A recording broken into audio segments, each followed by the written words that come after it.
महाराष्ट्र के चुनाव में समाजवादी पार्टी भले ही 9 सीटों पर चुनाव लड़ रही है, लेकिन राज्य की राजनीति में ये 9 सीटें खासी फोकस में हैं। एक तरफ समाजवादी पार्टी के चुनावी मैदान में उतरने से इंडिया गठबंधन का आपसी संबंधों का ताना बाना टूटा है, तो वहीं समाजवादी पार्टी ने सीट न दिए जाने पर महाविकास आघाड़ी के सामने पेच फंसा दिया है। सपा ने ये पेच फंसा और किस तरीके से 9 सीटें काफी ज्यादा अहम है, हमारी खास रिपोर्ट देखिए।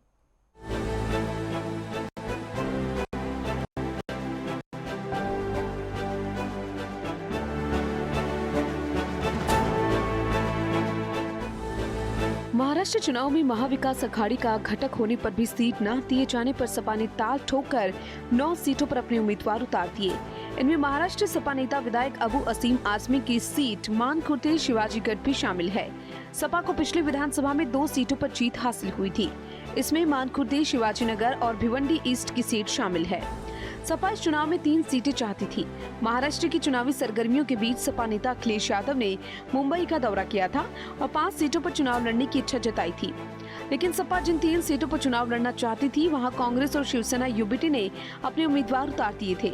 सपा नेता अबू असीम आजमी का कहना है कि उनकी पार्टी आखिरी समय तक इंतजार करती रही कि महाविकास अघाड़ी में उन्हें कुछ सीटें मिलेंगी, लेकिन महाविकास अघाड़ी की बड़ी पार्टियों की तरफ से कोई संकेत न मिलने पर और इंतजार नहीं किया जा सकता था।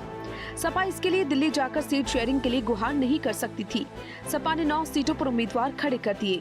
इसमें मानखुर्द शिवाजीनगर, मालेगांव सेंट्रल, धुले सिटी, भिवंडी ईस्ट, तुलजापुर, औरंगाबाद, पूर्व भाईखला और पंडारा की सीट शामिल है। गौरतलब है कि सपा के 9 प्रत्याशियों में 7 मुस्लिम उम्मीदवार हैं। महाराष्ट्र की उन सीटों पर जहां मुस्लिम अपना प्रभाव रखती हैं, सपा ने अपने प्रत्याशी उतार कर एक तरह से महाविकास अघाड़ी की मुश्किलें बढ़ाई हैं। सपा महाराष्ट्र में पैराशूटी पार्टी भी नहीं है। अयोध्या में बाबरी मस्जिद ढहने के बाद सपा नेता मुलायम सिंह यादव ने महाराष्ट्र खासकर मुंबई के ताबड़तोड़ दौरे करके पार्टी को खड़ा किया था। सपा नेताओं में बलराम यादव, माता प्रसाद पांडे, शारदा अंचल तमाम नेता मुलायम सिंह के साथ आकर बड़ी जनसभाएं करते थे। मुंबई में अबू असीम आजमी पार्टी के अध्यक्ष बने और राज बब्बर, बशीर पटेल, नरेंद्र वर्मा तमाम नेता इससे जुड़े।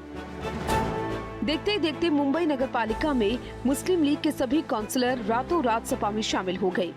यही नहीं, महाराष्ट्र में सपा को विधायक भी मिले। एक तरह से सपा ने मुंबई में कांग्रेस के चुनाधार पर काफी सेंध लगाई है। कांग्रेस से नाराज मुस्लिमों ने सपा को हाथों हाथ लिया।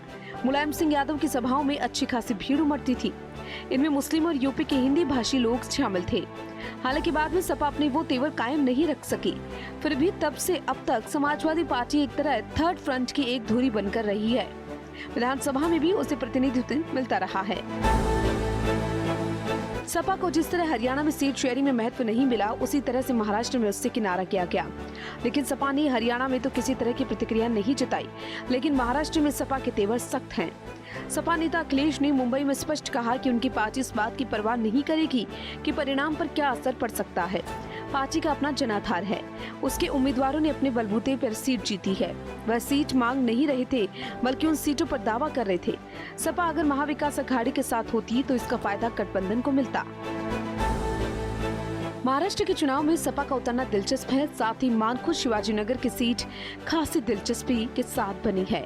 यहाँ का चुनाव एक पहेली बना हुआ है। सपा नेता असीम आजमी के सामने एनसीपी अजीत पवार ने नवाब मलिक को चुनावी मैदान में उतारा, लेकिन उप मुख्यमंत्री देवेंद्र फडणवीस ने इस पर आपत्ति जताई। उन्होंने कहा कि डिप्टी सीएम अजीत पवार को नवाब मलिक को चुनाव नहीं लड़वाना चाहिए था। यहाँ शिवसेना शिंदे ने सुरेश पाटिल को उम्मीदवार बनाया। बीजेपी शिवसेना शिंदे का समर्थन कर रही है। यहाँ ओबीटी ने राजेंद्र बागमारी को उम्मीदवार बनाया। वैसे मानखुर्द शिवाजीनगर अबू आजमी का गढ़ रहा है। वह यहाँ से चौथी बार चुनाव लड़ रहे हैं। अब अबू आजमी सपा के बड़े नेताओं में हैं। एक बार वह राज्यसभा में भी प्रतिनिधित्व कर चुके हैं और इस सीट की लड़ाई खासी दिलचस्प है। सपा राज्य में 2-3 सीटों पर जीत की उम्मीद कर रही है। Bureau report, network 10।